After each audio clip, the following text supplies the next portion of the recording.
De Smith a Marx, uma introdução. Curso sobre o pensamento econômico ministrado por Eduardo Sá Barreto. Esse curso é realizado pelo Esquerda Online, com apoio da Usina Editorial. Esse primeiro módulo é composto por 10 aulas podcasts que discutem as obras e ideias de Adam Smith, Davi Ricardo e Karl Marx. Recomenda-se papel e um lápis à mão. Você pode pausar, retomar ou rever essa aula a hora que quiser. Olá, meu nome é Eduardo Sá Barreto e esse é o curso de formação de Smith a Marx, uma introdução, promovido pelo Esquerda Online com o apoio da Usina Editorial. Antes de começar a aula de hoje, preciso fazer um pequeno alerta. Acabei de gravar esse material e resolvi voltar aqui no início para avisar que essa aula está mais difícil que as 3 anteriores. Ricardo apresenta muitas categorias e busca relacioná-las e compará-las com as de Smith.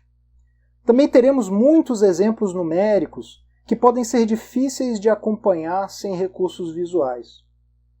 Por isso, aconselho não apenas que vocês procurem acompanhar os raciocínios e ilustrações com papel e caneta, mas que também insistam e avancem, mesmo quando alguma parte ficar confusa. Via de regra, eu sempre procuro enunciar as conclusões do raciocínio depois de percorrer os caminhos, às vezes tortuosos, do argumento.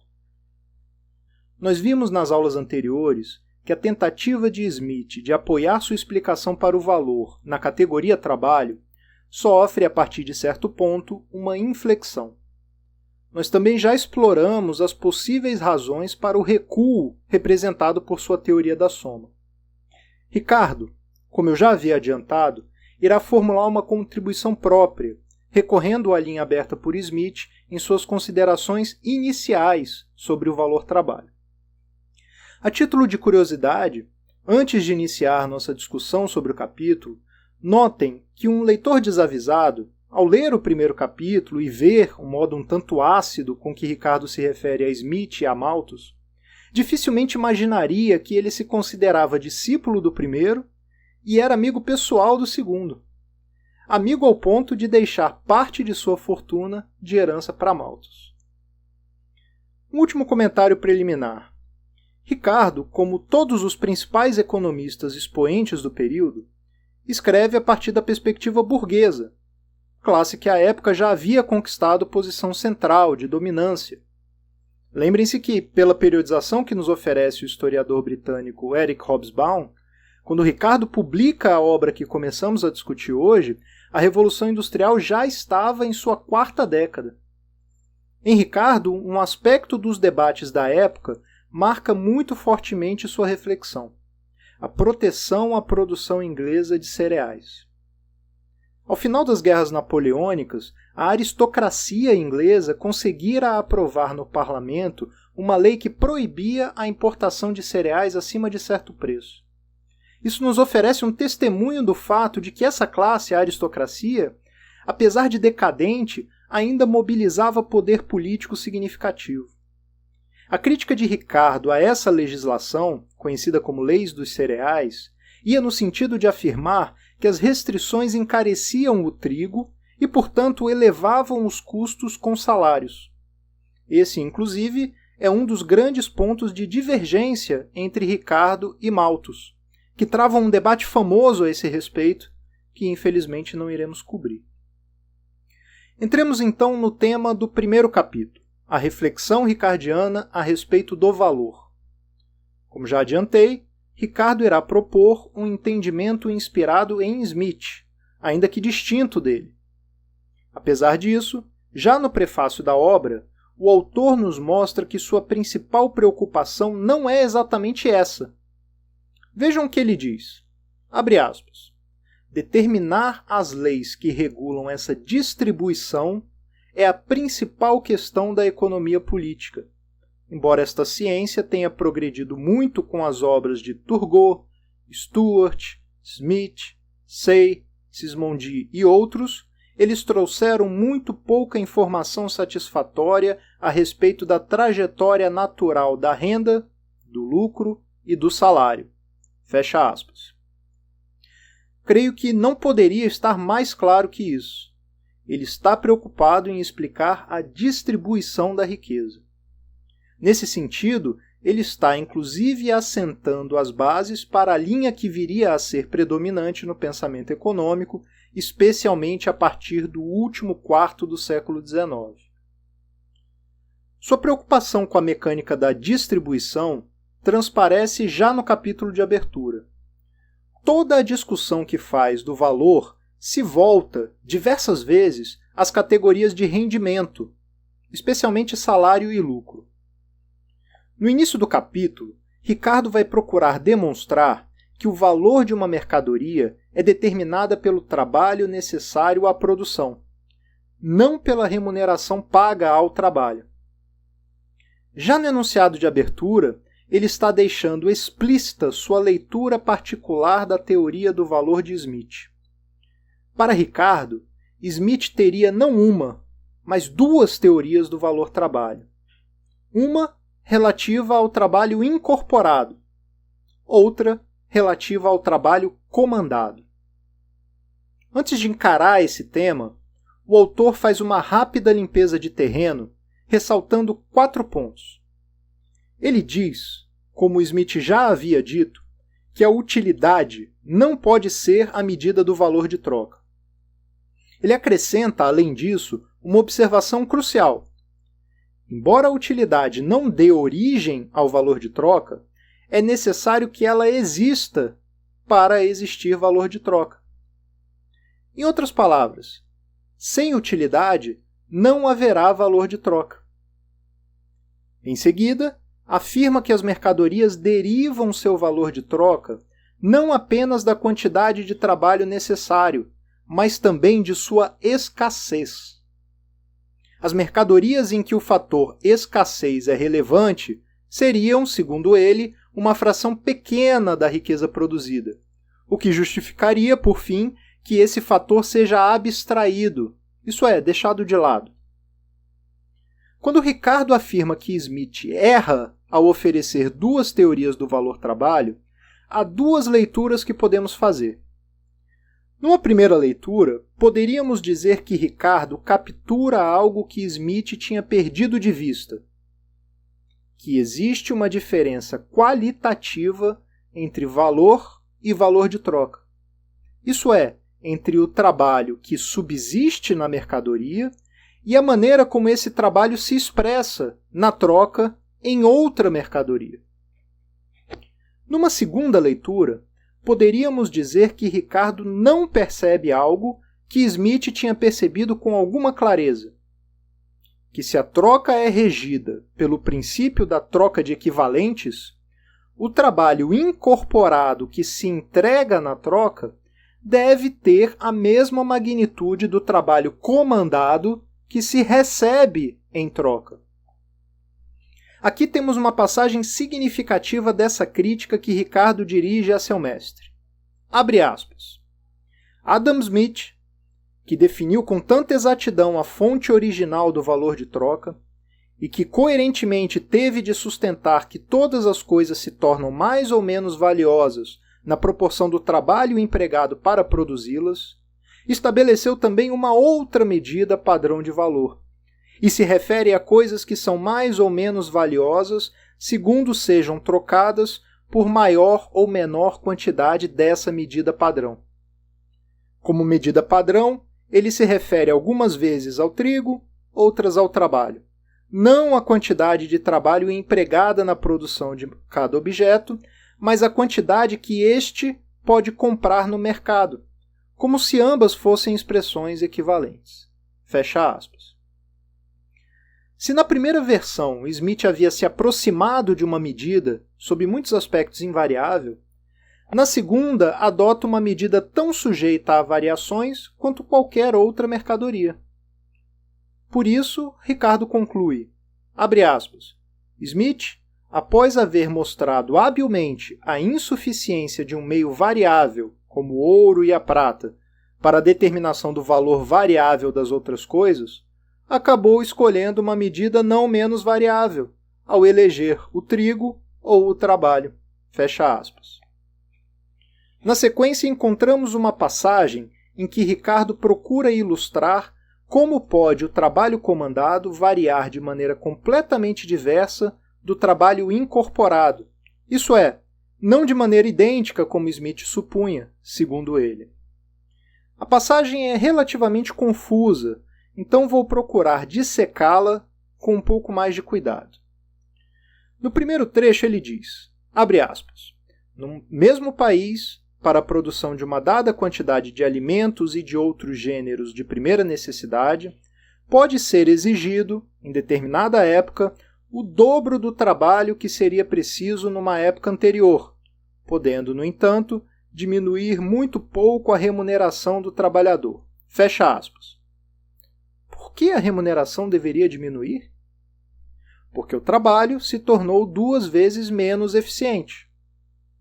A remuneração deveria, portanto, cair à metade, caso o trabalho comandado variasse na mesma direção e proporção do trabalho incorporado. Mas a remuneração não pode cair à metade, porque, segundo Ricardo, isso levaria o trabalhador à morte, já que com o salário anterior, esse trabalhador já acessava apenas o suficiente para sobreviver.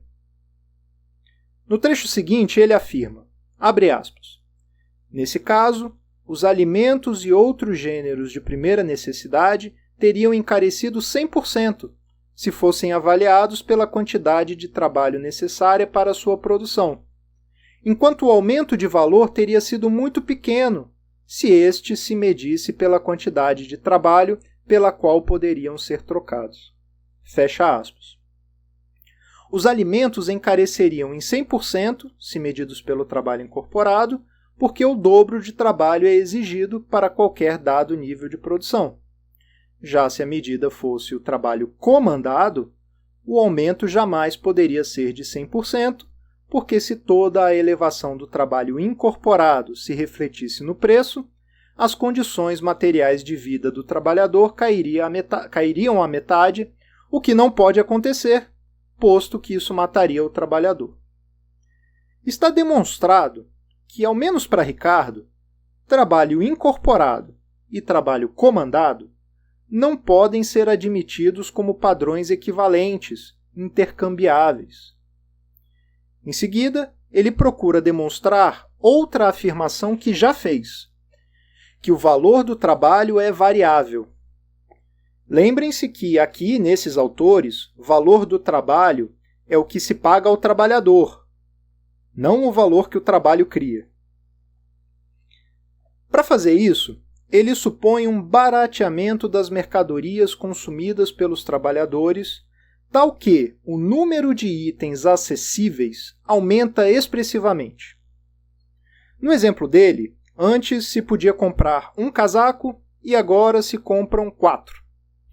Nessas condições, dificilmente a remuneração do trabalhador permaneceria a mesma.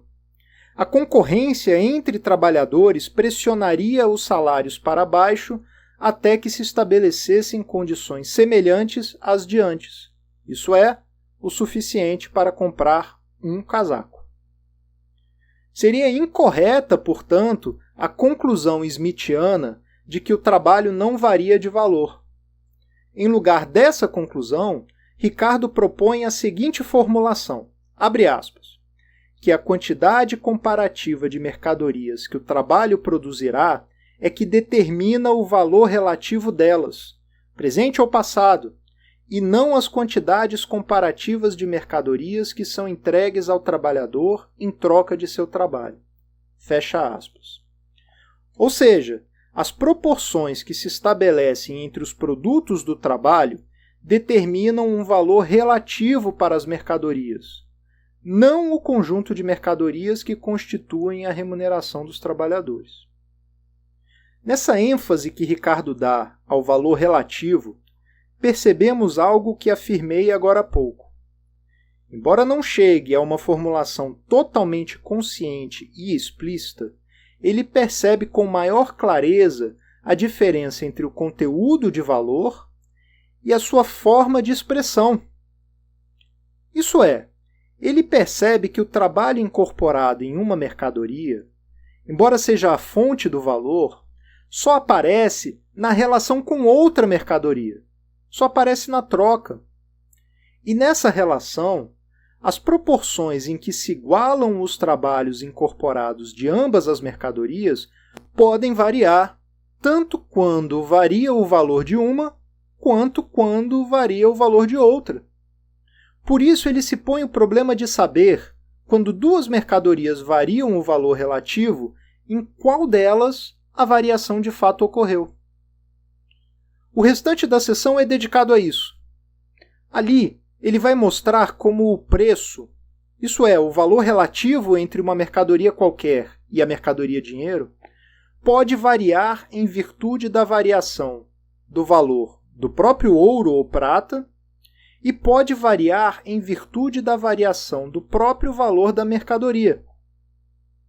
Se considerarmos essa mercadoria qualquer como sendo o trigo ou o trabalho, percebemos que o valor delas em relação ao ouro pode aumentar ou diminuir porque o trabalho necessário na produção do ouro diminuiu ou aumentou. Ou seja, porque o valor do próprio ouro diminuiu ou aumentou. Mas o caminho inverso é igualmente possível. O valor do trigo ou do trabalho em relação ao ouro podem diminuir ou aumentar porque o trabalho necessário para a produção do trigo ou para a manutenção do trabalhador diminuiu ou aumentou. Nesse ponto, Ricardo apresenta conceitos para a remuneração completamente distintos dos de Smith. Lembrem-se que, em Smith, o preço real do trabalho era o conjunto de coisas que o trabalhador acessava com seu salário, e o preço nominal era a denominação desse salário em dinheiro. Em Ricardo, o valor real do trabalho estará vinculado ao valor do conjunto de coisas que o trabalhador acessa em condições normais. Isso abre a possibilidade para que o valor real do trabalho possa estar caindo, mesmo nos casos em que o trabalhador passa a acessar um conjunto maior de coisas. Para que isso aconteça, basta que o trabalho necessário para a produção dessas coisas esteja caindo em velocidade maior do que o aumento no consumo do trabalhador.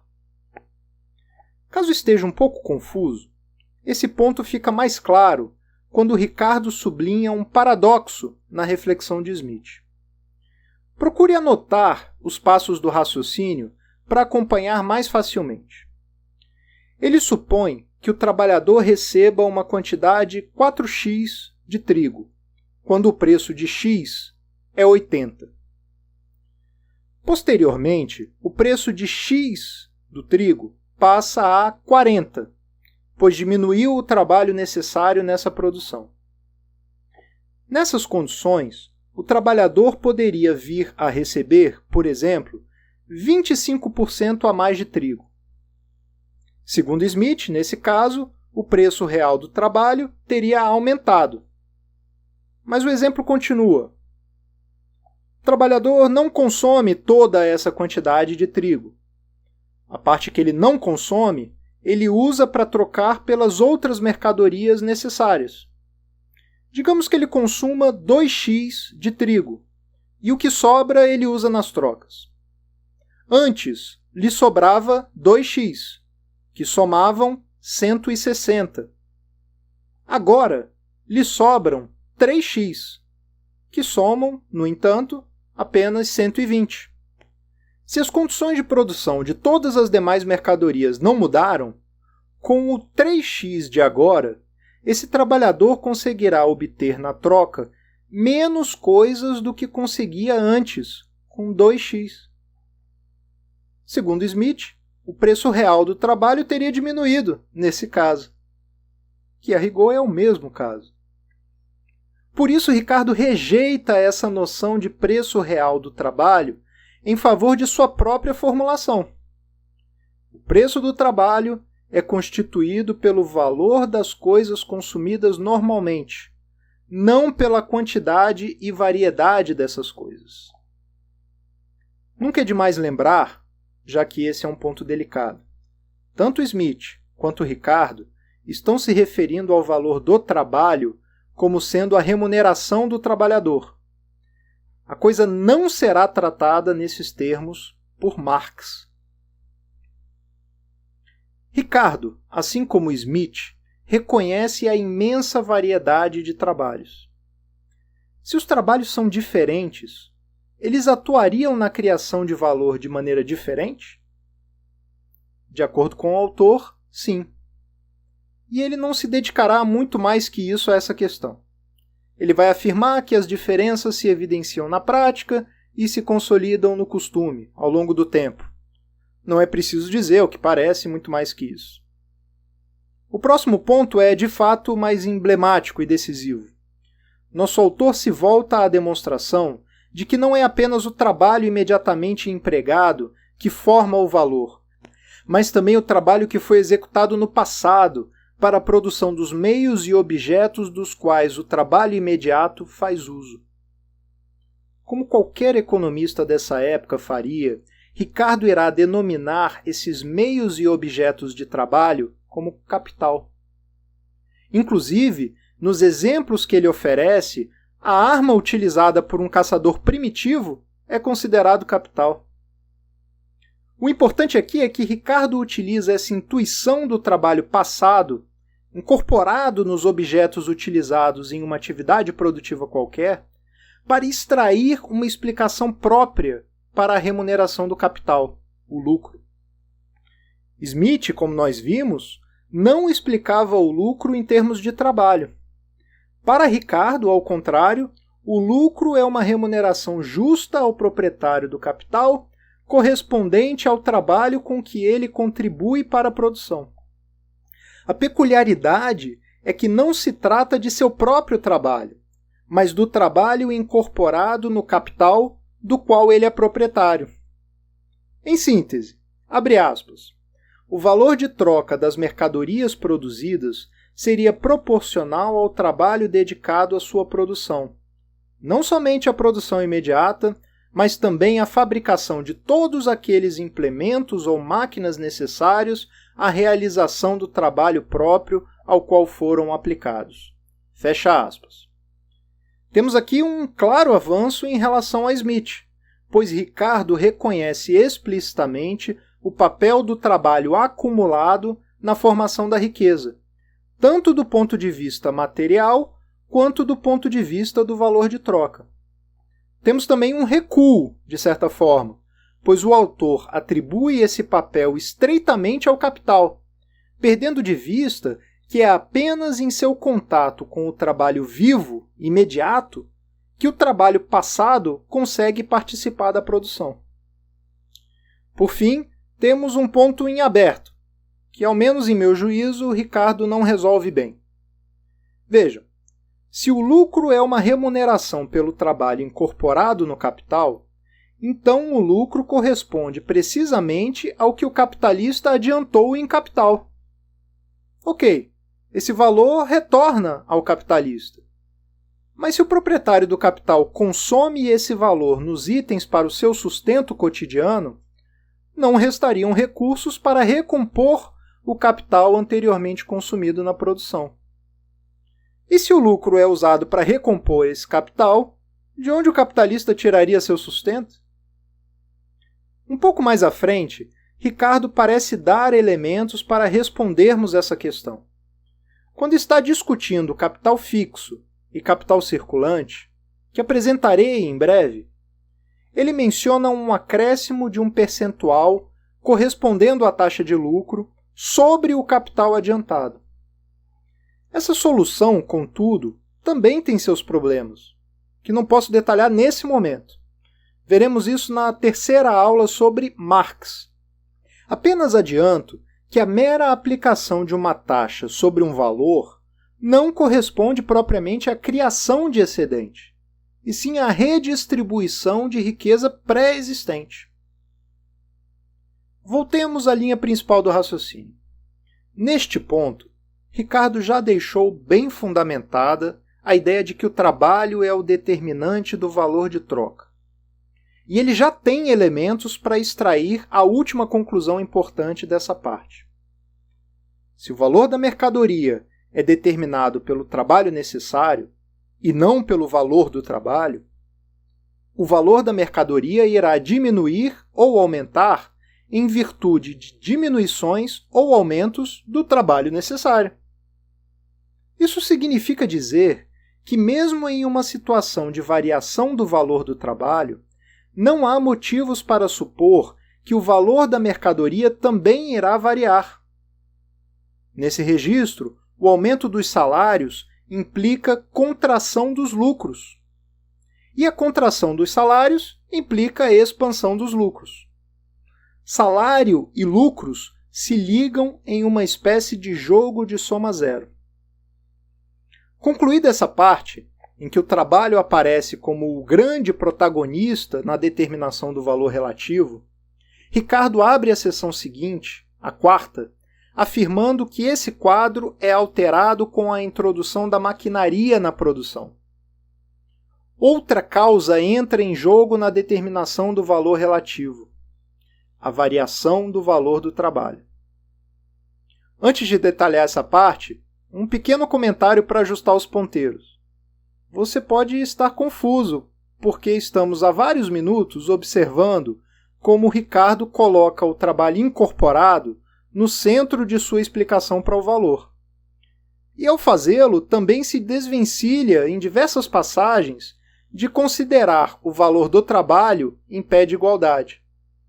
Por isso, pode parecer estranho que agora ele afirme que, sob uma condição específica, variações do valor do trabalho também são causas de variações no valor relativo. A forma como eu leio essa aparente contradição é a seguinte. Até aqui, todos os momentos em que Ricardo contrapôs o trabalho necessário ao valor do trabalho, ele estava procurando demarcar a diferença entre um e outro, mostrar que o valor do trabalho não pode ser uma medida invariável do valor, e explorar a maneira como o trabalho necessário determina o valor relativo. Nada disso é incompatível com a linha de raciocínio que ele abre agora. Para sustentar o enunciado que abre essa quarta seção, o autor lança mão da diferenciação entre dois tipos de capital, fixo e circulante. O principal critério para distinguir um do outro é a sua durabilidade, isso é, a lentidão com que é consumido. Ou seja, importa o quão prolongada é a utilização do capital específico ao longo de sucessivos períodos de produção. Dito isso, a soma de capital utilizado em duas atividades distintas é um fator importante, mas que não conta toda a história. A proporção em que o capital reparte-se entre fixo e circulante é decisiva para os resultados em termos de valor relativo. Além disso, essa repartição entre fixo e circulante também não completa a explicação. É preciso saber quão durável é o capital fixo. Capitais de igual magnitude e igual proporção entre fixo e circulante terão resultados distintos se a durabilidade do capital fixo for diferente. O exemplo que Ricardo nos oferece de ilustração compara a produção de 3 mercadorias. Recomendo fortemente acompanhar o raciocínio com papel e caneta em mãos.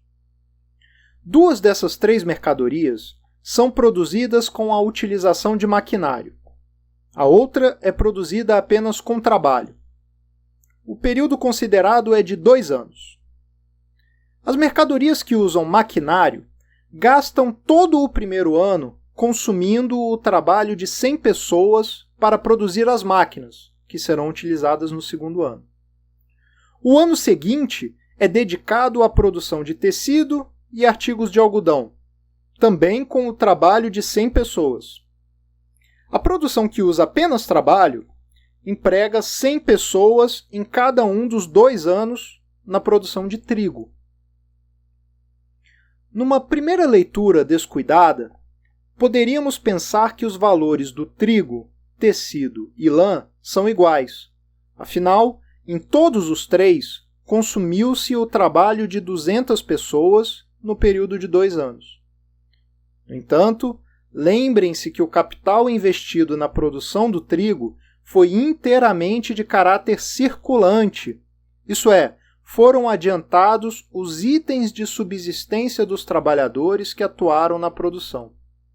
Por essa característica, o produto trigo vai ao mercado 2 vezes no período de 2 anos. Primeiro, como produto do trabalho de 100 pessoas. Depois, como produto do trabalho de 100 pessoas. Nos outros 2 casos, gasta-se o primeiro ano com a produção do maquinário. Da forma como o exemplo está construído, nada vai ao mercado no fim do primeiro ano. O adiantamento de capital como capital fixo implica, portanto, que o investimento demora mais tempo para retornar às mãos do proprietário. Quando o produto, enfim, vai ao mercado, ele é resultado do trabalho de 200 pessoas, o trabalho de 100 pessoas incorporado nas máquinas e o trabalho de 100 pessoas que executaram o trabalho diretamente na produção do tecido ou dos produtos de algodão. Dito isso, uma outra leitura ainda um tanto descuidada poderia concluir que a proporção de valor entre tecido e produtos de algodão, de um lado, e trigo, de outro, seria 2:1. Ricardo rejeita essa conclusão, alegando que o capital fixo cobra uma remuneração um pouco maior pelo tempo maior que transcorre até o produto chegar ao mercado. Não vou reproduzir numericamente o exemplo de Ricardo, mas o fundamental é isso. O capitalista que utiliza o maquinário aplica a taxa de lucro sobre o capital adiantado com a mesma frequência que o produtor de trigo, por mais que seu produto chegue ao mercado menos frequentemente. Então vejam, uma possibilidade de ilustração numérica mais simples seria a seguinte. O produtor de trigo adianta 100 de capital a cada ano e aplica uma taxa de lucro de 10%. Assim, em cada um dos anos, sua mercadoria chega ao mercado com valor de troca igual a 110. Os produtores que usam maquinaria, por sua vez, adiantam 100 no primeiro ano e 200 no segundo. Ou seja, 100 do trabalho passado acumulado no capital fixo e mais 100 destinado como capital circulante, isso no segundo ano. Aplicando a mesma taxa de lucro de 10% sobre esses 200 do produto final, chegaríamos a um valor de troca de 220. Mas Ricardo alega que esse não será o valor de troca final, pois deve-se aplicar a mesma taxa de lucro de 10% sobre os 100 de capital adiantado no primeiro ano, muito embora esse adiantamento não tenha gerado um produto a ser vendido naquele momento. Dessa forma, o valor de troca final fica sendo 220 mais 10, que é igual a 230. Sendo assim, o valor relativo entre tecido e produtos de algodão de um lado e trigo de outro será superior a 2:1. Ok, mas como isso mostra que o valor do trabalho é um determinante do valor relativo? Isso Ricardo procura mostrar na sequência. Imaginem que há um aumento geral dos salários, de tal modo que a taxa de lucro passe a ser 9%, ao invés de 10%. Lembrem-se que salários e lucros repartem o produto final, e por isso o lucro cai na proporção inversa do aumento dos salários. Diante dessa modificação, dessa elevação do valor do trabalho, como se comportam os preços relativos? O novo valor de troca do trigo seria 100 mais 9%, igual a 109. E o novo valor de troca do tecido e dos produtos de algodão seria 9% de 100 mais 200 mais 9% de 200. Ou seja, 9 mais 200 mais 18, igual a 227. Notem que a proporção entre os valores de troca das mercadorias, que antes era 230 para 110, passou a 227 para 109. Ou seja, o valor relativo que era 2,09 para 1 passou a 2,082 para 1.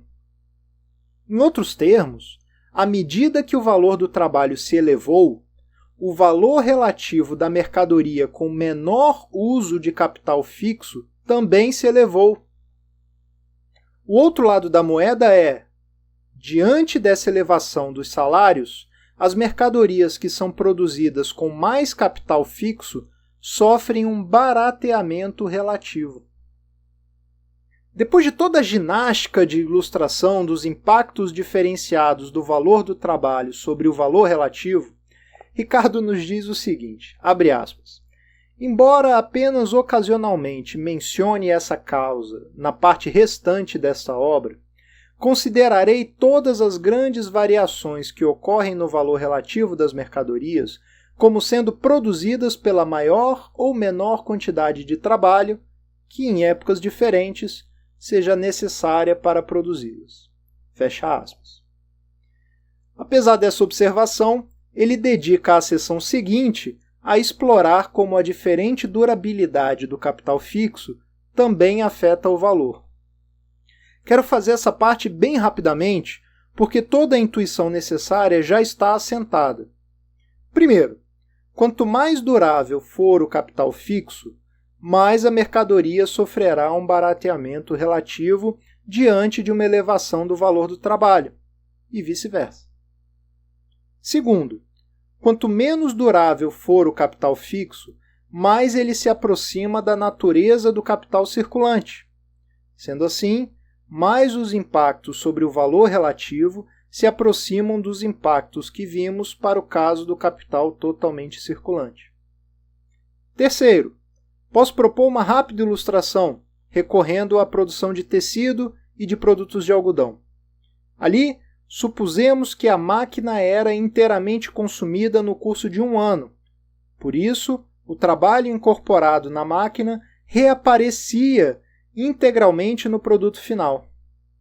Mas se a durabilidade da máquina fosse de 2 anos, e não de 1, esse trabalho incorporado reapareceria de maneira fracionada no produto final. 50% no primeiro ano, com o produto final, e 50% no segundo ano, com o produto final.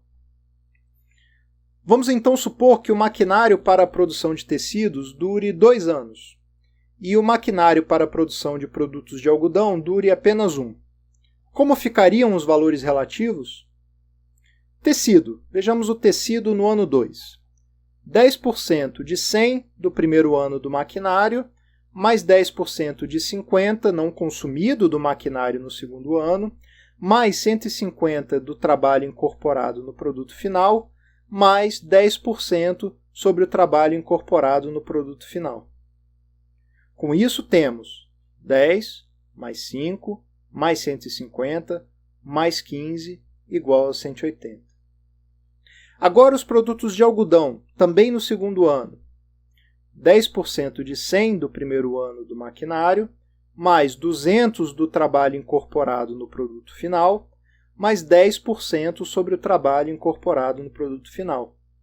Com isso temos 10 mais 200 mais 20 igual a 230. A conclusão que esse exemplo rápido ilustra é que a maior durabilidade do capital fixo barateia relativamente a mercadoria produzida com seu auxílio. Assim, segundo Ricardo, abre aspas, o público é beneficiado pela maquinaria. Estes seres mudos resultam sempre de um trabalho muito menor do que aquele que substituem, mesmo quando têm o mesmo valor monetário. Fecha aspas. Veremos na terceira aula sobre o autor, estudando o capítulo 31, que esse juízo positivo sem reservas irá sofrer uma modificação sensível. Na penúltima seção do capítulo, Ricardo volta a um tema que já tinha aparecido. Diante de oscilações no valor relativo, como saber a origem da variação? Se eu digo, por exemplo, que um casaco igual a 2 botas, e que depois essa proporção varia para um casaco igual a 3 botas, o que explica essa mudança? O valor do casaco aumentou ou o valor da bota diminuiu? Ou ambos os valores variaram de tal modo que se estabeleceu essa nova proporção? Para responder à pergunta sem ter nenhuma informação adicional a respeito dos processos produtivos do casaco e da bota, seria necessário contrapor casaco e bota a alguma medida invariável do valor. Tal medida, no entanto, não existe, dirá Ricardo. Todas as coisas que poderiam ser usadas como medida estão sujeitas à variação do trabalho necessário à sua produção. Estão elas mesmas, portanto, sujeitas a variações do valor. Diante dessa dificuldade operacional, Ricardo propõe que se use um padrão o mais próximo possível do invariável. Para isso, ele elege o dinheiro. É uma opção de conveniência. Ele mesmo deixa isso claro.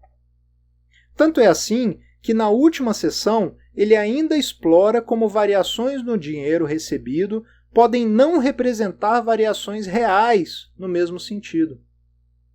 Para isso, ele supõe uma produção agrícola qualquer, em que participam trabalhadores e capital.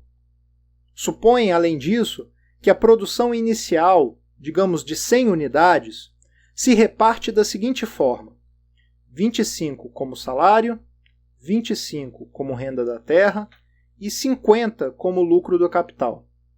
Percentualmente, esses valores seriam, claro, 25% para salários, 25% para renda da terra e 50% para lucros.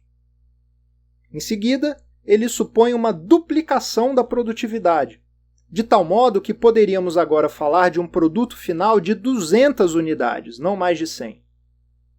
Desse aumento de 100 unidades, ele agora supõe que os trabalhadores usufruam apenas de 12,5 unidades adicionais, elevando o total que recebem para 37,5 unidades, ao invés das 25 anteriores. Exatamente o mesmo aconteceria com a renda da terra. Ao capital, restaria apropriar-se de 70 unidades desse acréscimo de 100. Em termos materiais, todos melhoram sua situação. Trabalhadores repartiriam entre si 37,5 unidades ao invés de 25. O proprietário da terra receberia 37,5 unidades ao invés de 25. E o capitalista receberia 125 unidades ao invés de 50. Se fosse Smith, ele concluiria que a riqueza real de todos aumentou, mas não Ricardo. Isso porque Ricardo irá avaliar a situação em termos de trabalho incorporado nessas unidades. Se a produtividade duplicou, isso quer dizer que o trabalho necessário para a produção de cada unidade caiu à metade. E isso significa que as 200 unidades produzidas com o dobro da produtividade têm o mesmo trabalho incorporado que as 100 unidades de antes. Por isso, podemos avaliar a nova situação usando a base 100, isso é, em termos percentuais. Na condição inicial, os valores distribuídos eram 25% para trabalhadores, 25% para proprietários da terra e 50% para proprietários do capital. Na situação final, os valores distribuídos ficaram em 18,75% para trabalhadores, 18,75% para proprietários da terra e 62,5% para proprietários do capital.